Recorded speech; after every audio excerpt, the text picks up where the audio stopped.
হ্যাঁ কাকা, কি হয়েছে? আমার বন্ধু তোমার মেয়ের সাথে কি করেছে? ও খুঁজছে, থামো থামো, খুঁজছে।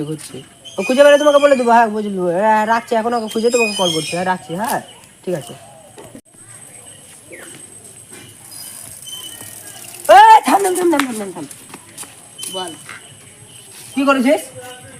কেন তোর শ্বশুর আমাকে কল করছে, ব্যাপারটা কি? রাস্তাতে লোকজন আছে, শ্বশুরের নাম দুর্নাম করতে না। কি জন্য করে বল, নে কথা বল। তো থাম, আমার কথা আমি বল। কথা বলছি, আর শোন। আস্তে আস্তে শোন, চুপ। নে তোর শ্বশুরের সাথে কথা বলছি, শোন। হ্যাঁ ফোন লাগা।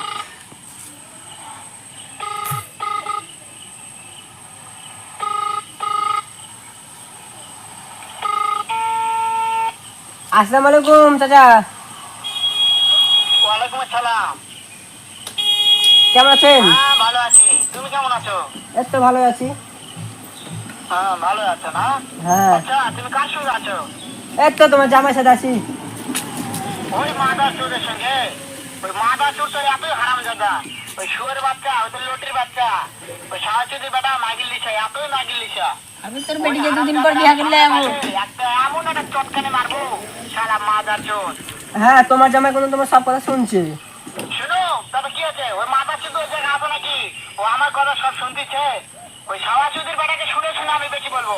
শুয়োরের বাচ্চাকে আমি একটা এমন একটা চটকানে মারবো, শালা শুয়োরের বাচ্চা, আমি লুটির তোর বাচ্চা। বেটিকে বিয়া করবো, থাম। তোমাকে মারতে চাইছে কিন্তু খুব। আমি বাইরে আর এই ফাটি শুয়োরের দিবা বাচ্চা করে। আমাকে মারতে চায়? শুয়োরের বাচ্চাকে আমি দেখা সাক্ষাৎ হলে পালাই, শুয়োরের বাচ্চাকে আমি এমন চটকানে মারবো, মাদার চোদ। আমি থামা। এই চ, না না আর থামাই, শ্বশুর বাড়ি চল, চল, চল।